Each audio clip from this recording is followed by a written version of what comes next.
Hello friends, मेरा नाम doctor Kanksha है। मैं एक चाइल्ड और एडोलेसेंट साइकियाट्रिस्ट हूँ। आज हम बात करेंगे कि वो बच्चे जिन्हें ऑटिज़म है और आप घर पे उन्हें थेरेपी कराना चाहते हैं, तो घर पे आप उनकी बिहेवियर थेरेपी कैसे करेंगे। सबसे पहले बेसिक्स से शुरू करते हैं।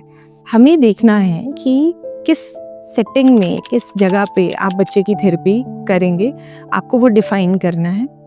दूसरा, आपको टाइम अलॉट करना है जिसमें बच्चे की प्रिडिक्टेबिलिटी हो कि जब ये टाइम आता है और मुझे इस जगह पे जाना होता है तो मुझे कुछ एक्टिविटीज़ करनी होती है।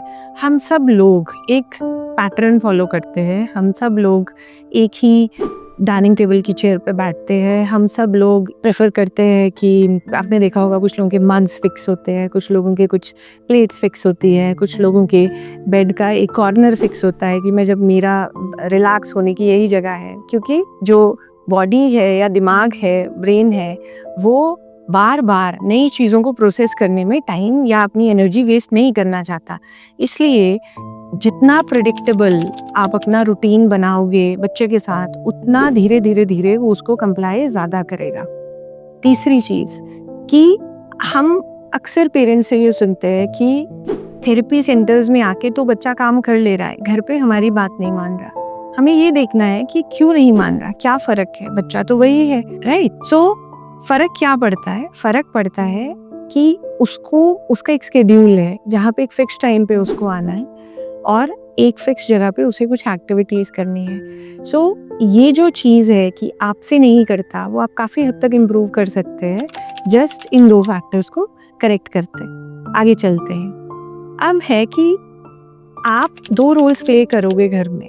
एक रोल है जो आपका मेन रोल है एज अ पेरेंट, दूसरा एज अ थेरेपिस्ट। आप कैसे डिफरेंट हो थेरेपिस्ट के साथ?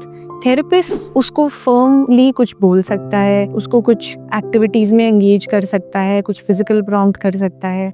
बच्चे का थेरेपिस्ट के साथ रैपो बनने में टाइम लगता है। अगर पेरेंट उसी फर्मनेस के साथ बच्चे के साथ थेरेपी करेगा तो बच्चे का रैपो पेरेंट के साथ खराब हो जाता है और फिर जब सेशन ख़त्म हो गया तो आपकी तो अनॉयंस या इरिटेबिलिटी तो वही रहेगी और बच्चा भी आपको उसी तरह से परसीव करेगा। तो फिर समझने की बात ये है कि बच्चे को अपनी मम्मी और पापा की जो वार्मथ है वो कब मिलेगी। अक्सर मैं पेरेंट्स को देखती हूँ कि वो बहुत परेशान हो चुके हैं बिकॉज जब वो कुछ बच्चे को कराना चाहते हैं वो करता नहीं है। जब वो खेलने लगता है वो उसे पकड़ लेते हैं कि इस टाइम इसका मूड ठीक है, चलो अभी ये एक्टिविटी कर लेते हैं, वो और इरिटेट हो जाता है। तो हमें समझना है कि जैसे आपकी बाउंड्री है वैसे उसकी भी बाउंड्री है, हर समय उसके पीछे मत जाइए, राइट। दूसरा, जब आप थेरेपिस्ट का रोल नहीं प्ले कर रहे तो वापस अपने मम्मी पापा वाले रोल में आइए बिकॉज वो चाहिए उसे, बिकॉज वो वार्मथ उसके लिए, इमोशनल सिक्योरिटी के लिए, बच्चे के लिए बहुत ज़रूरी है। फिर आती है बात कि होम प्लान करना कैसे है। बिहेवियर्स की लिस्ट बनाइए जिन पे हमें काम करना है, बिहेवियरल एक्सेस, बिहेवियरल डेफिसिट्स, और आपको समझना है कि हमें कमांड कैसे देनी है, किस तरह से आपको प्रिसाइज बोलना है। एक डिफरेंट आपका एक्सेंट होना चाहिए जब आप कमांड दे रहे हैं, और आपको रिवॉर्ड कैसे देना है। रिवॉर्ड के बारे में हमेशा याद रखिए कि जब भी रिवॉर्ड देना है बहुत खुशी के साथ, बहुत ज़्यादा इमोशनल एक्सप्रेशन के साथ रिवॉर्ड दीजिए। जैसे इसने गोल्ड मेडल ले लिया, जब भी आपका टास्क कंप्लीट होता है बहुत लाउड और with lot of emotional expression आपका रिवॉर्ड होना चाहिए। क्यों रिवॉर्ड लाउड चाहिए? बिकॉज हमारा जो बच्चा है जिसको ऑटिज्म है वो इनअटेंटिव है। जब तक आप उसको लाउड रिवॉर्ड नहीं दोगे या बहुत बहुत ज़्यादा खुशी से नहीं एक्सप्रेस करोगे, वो शायद रजिस्टर ही नहीं करेगा आपके रिवॉर्ड को। सो इसलिए रिवॉर्ड हमेशा लाउड चाहिए। दूसरा, रिवॉर्ड वो दीजिए जो उसको चाहिए, वो मत दीजिए जो आपको लगता है कि ये सही है बच्चे के लिए। एक और बहुत इंपॉर्टेंट जो मेरी ऑब्जर्वेशन है पेरेंट्स के साथ, हम लोग बहुत कंजूसी करते हैं रिवॉर्ड देने में। मैं बहुत सारे पेरेंट्स के सेशंस को ऑब्जर्व करती हूँ। बच्चा कंप्लाई कर रहा है, वो सब कुछ कर रहा है, हमें लग रहा है कि ये तो ठीक मूड में है, चलो अगला भी करवा लेते हैं। वो उसने कर दिया, अगला भी करवा लेते हैं, और कर लिया, अगला भी करवा लेते हैं। सांस नहीं लेने दे रहे, ना खुद ले रहे हैं, ना बच्चे को लेने दे रहे। रिवॉर्ड के लेके कंजूसी मत कीजिए, क्योंकि आज तो उसका मूड ठीक है या अटेंटिव है या वैसे ही खुश है तो वो थेरेपी कर रहा है। जब तक आप उसको रिवॉर्ड के साथ क्लब नहीं करोगे, मोटिवेशन उस बिहेवियर को करने के लिए धीरे धीरे फेड अवे हो जाएगी और फिर हम परेशान होंगे कि कर तो सकता है पर कर नहीं रहा। फिर हमें लगेगा मैनिपुलेट कर रहा है, ये करना नहीं चाहता।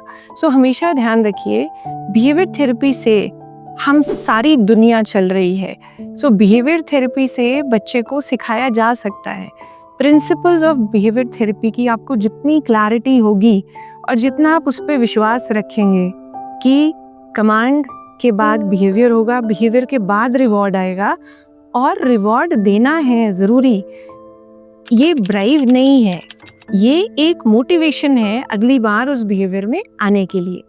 सो इस चीज़ का ज़रूर ध्यान रखिए।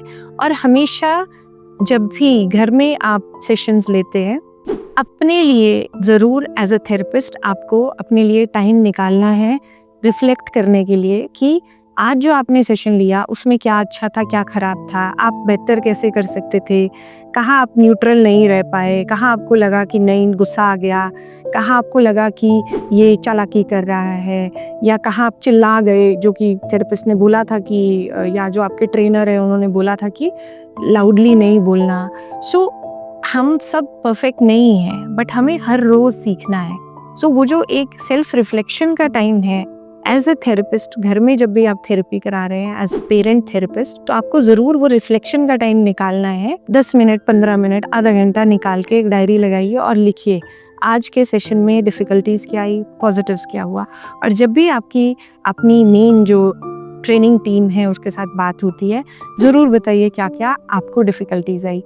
इसी तरह का जब आप बिहेवियर्स पे काम करना शुरू करेंगे, जहाँ पे आप एक लर्नर रहेंगे, मुझे भी सीखना है, मुझे आगे सिखाना है, तो हम बिहेवियर थेरेपी बहुत अच्छी तरह से कर सकते हैं। ऐसे ही इन्फॉर्मेटिव वीडियोस को लेके हम हर हफ्ते आते रहेंगे।